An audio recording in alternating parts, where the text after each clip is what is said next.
Good evening, dear viewers. Welcome to the English news from Djibouti channels. Here are the top stories of our editions tonight. The President of the Republic received 7 new ambassadors, present the credentials to the President of the Republic. On continental news, the Cuban President welcomed by the President of Pyongyang, Kim Jong-un, for his official visit. That were our top stories. Welcome if you join us in Djibouti channels. A diplomatic and formal place today took place today at the presidential palace, where the head of state, Mr. Ismail Omar Guelleh, received their credentials for 7 new diplomats representing African, Asian, and European countries. He received a new ambassador from Somalia, Congo, Sweden, Uganda, as well as Romania, Sri Lanka, and Ghana. Among these new diplomats accredited to Djibouti are 2 women, with the exceptions of the Somali representations. Most of them reside in Ethiopia or Egypt. The head of state who received first the new ambassador of Somalia, Mohammed Ali Noor Haji. He will represent on the support of the Federal Republic of Somalia, being from the same people. Djibouti and Somalia maintain fraternal relations, friendship, and cooperation. The Republic of Djibouti works tirelessly for the restoration of the Somali state and the revival of its institutions, where the new diplomat did not fail to recall. warqadii dib loogu celiyay safiirkii iga horreeyay halkan ka shaqeynayay mudane Cabdiraxmaan Cabdi Xuseen.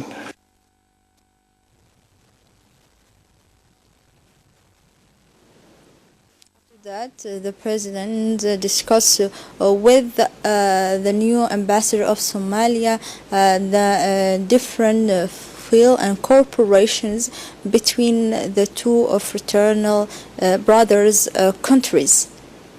Subsequently, the head of state received the credentials of the new ambassador of the Republic of Congo, Mr. Lazare Mayat. The diplomat accredited to Djibouti with a resident in Addis Ababa. Djibouti and Congo are all members of the African Union, and 2 countries sharing French language. The 2 countries have excellent relations and cooperation. It was the turn de son Excellence en qualité d'ambassadeur extraordinaire et plénipotentiaire de la République du Congo auprès de la République de Djibouti, avec résidence à Addis Abeba.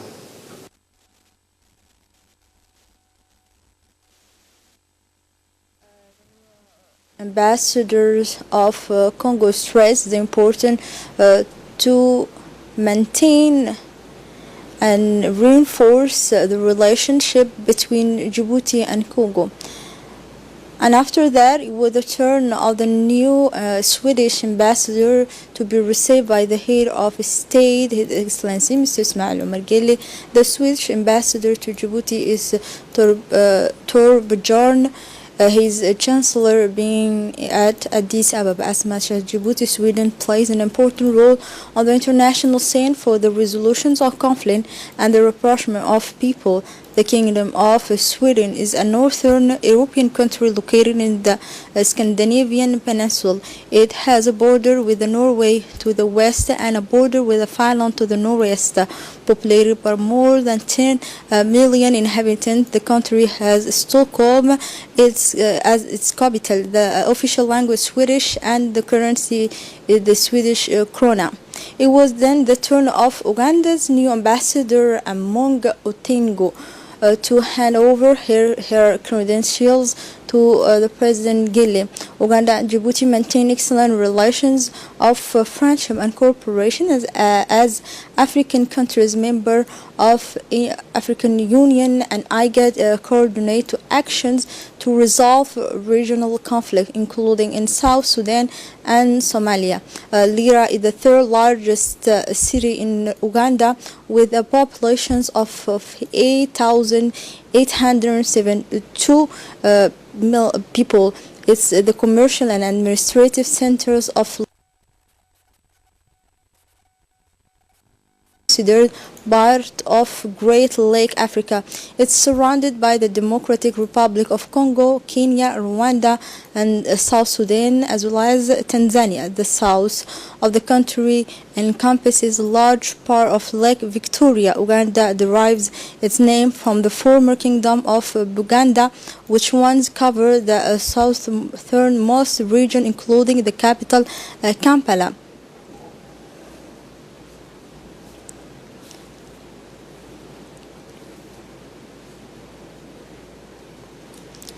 And after that, it was the turn of the new ambassadors of Romania, Mr. Minahe Stefan. He was then received in turn by the head of state to formally present his credentials. The diplomat resides in Cairo, where his chancellery is Romania. Romania is a southeast European state, the seventh most populous countries in the European Union, or the ninth largest. The country's geographical revolves around the Carpathians, the Danube, and the Black Sea. Located in the southern Europe, in the central and eastern Europe, Romania borders Hungary, Ukraine, and Moldova, Bulgaria, as well as Serbia. A large majority of the population identifies as Romanians, 89%, and Orthodox Christians, and 11% the inhabitants declare themselves to belong to ethnic and minorities. The minority confessions ought to be without religion. After rapid economic growth in early 2000, the Romanian economy focused on services, productions, and exports of automobiles and energy, with companies like Dacia and Petrom. The country has been a member of NATO since 2004 and the European Union since January 2007. L'Afrique. Alors, je crois qu'il y a une grande possibilité pour notre coopération, chacun dans sa région, et pas seulement bilatérale, mais aussi trilatérale et multilatérale.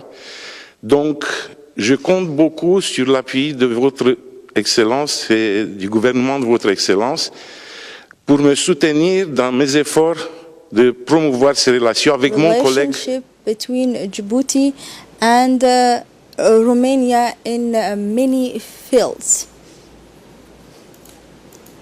Reste dans le prochain. Merci beaucoup et encore une fois, je veux souligner mon honneur et plaisir d'être ici avec votre Excellence.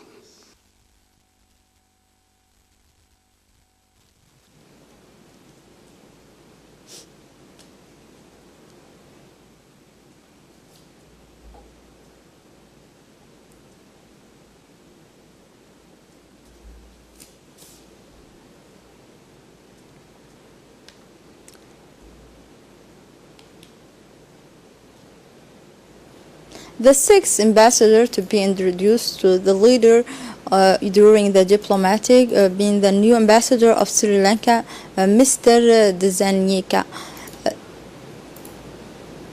Sri Lanka is an island state of 610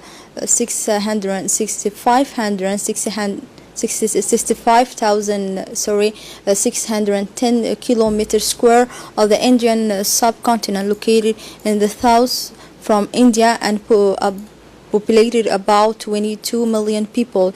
The country has a marked religious, cultural, and linguistic diversity.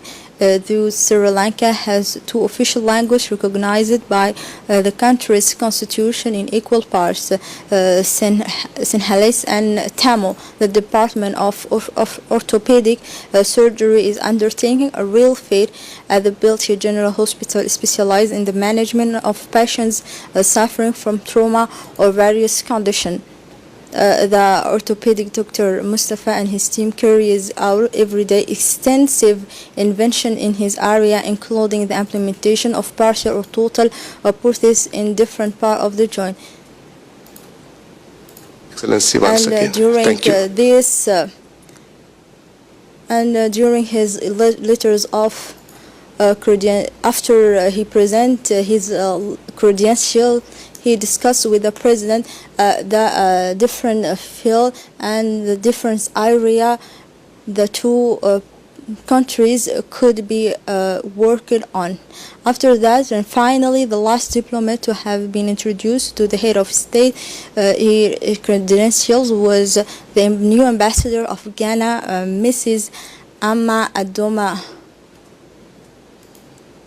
Francis Yankee, and at the same time to present to you the letters by which my president, Nana Addo Akufo-Addo, has accredited me to the Republic of Djibouti.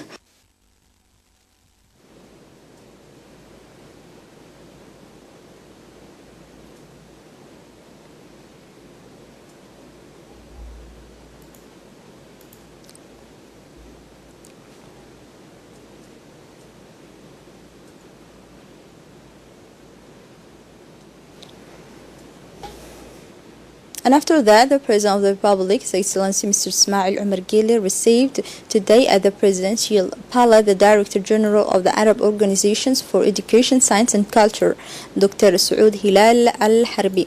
This meeting was held in the presence of the Minister of National Education and Vocational Training, Mr. Mustafa Mohamed Mahmoud.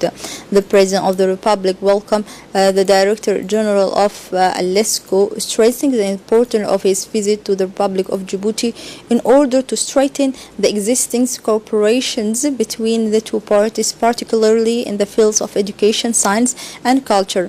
For his part, the Director General of the Arab Organization took this opportunity to inform the head of state of the various taxes and activities carried out by the organization. With one of the Organization of Arab League, it should be noted that Dr. Saud Hilal Al-Harbi met yesterday with the Minister of National Education and Vocational Training and the Minister of Islamic Affairs, Culture and Welfare.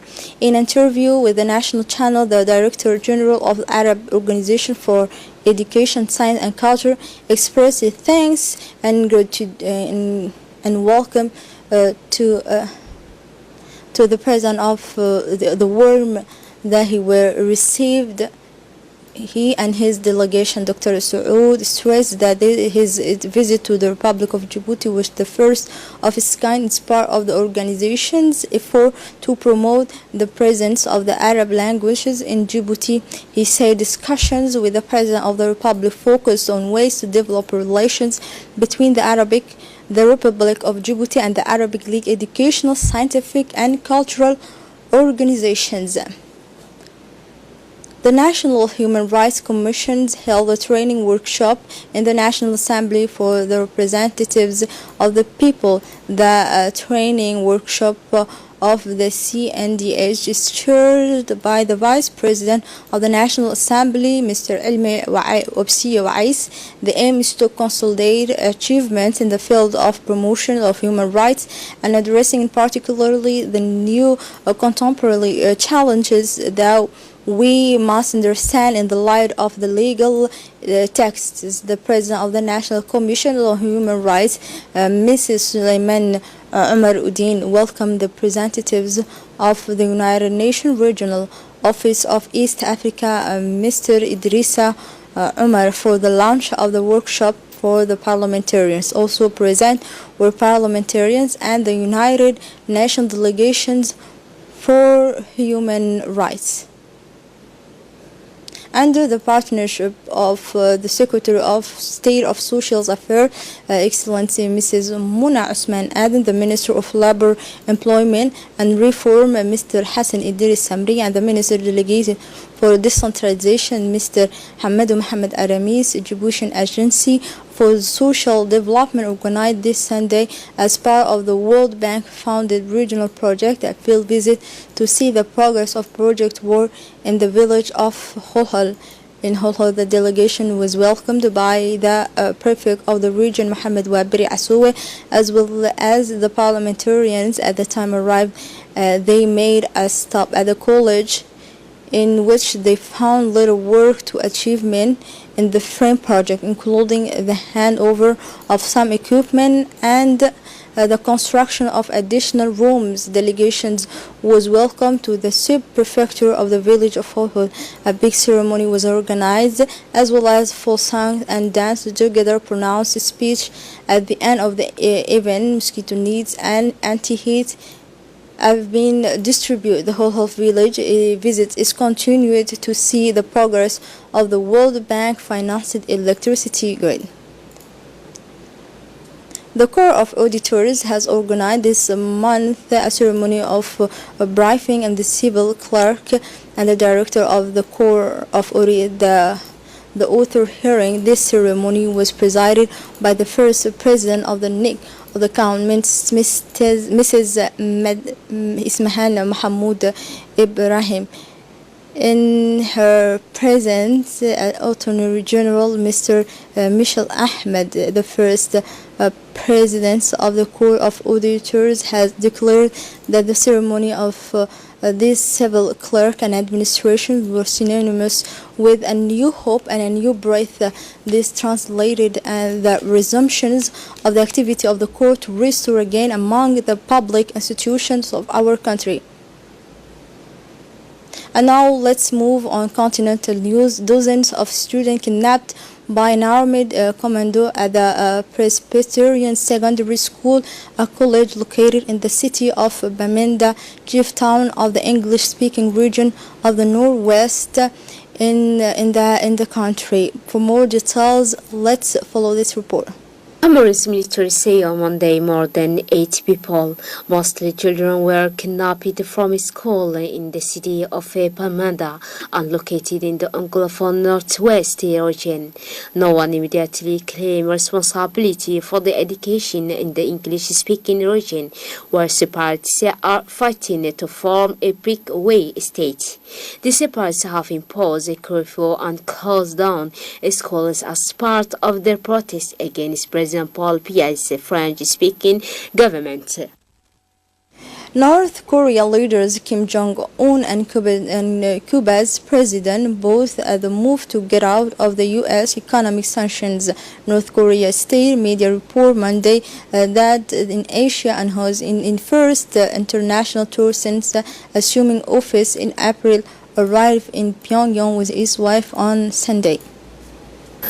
North Korean leader Kim Jong-un and Cuban President Miguel Diaz-Canel, both hoping to get out from under U.S. economic sanction, have agreed to expand and strengthen their strategic relations, North Korean state media reported Monday. Diaz-Canel, who is in Asia on his first international tour since assuming office in April, arrived in Pyongyang with his wife on Sunday. He was met at the airport by Kim, who joined him on the ride into the city, past flower waving and cheering crowds. Their meeting with Kim could be seen as a shot across the bow for Washington, which has run into increasing difficulties in its effort to raise significant progress. Here we arrive at the end of this news. Thank you for watching us. Goodbye.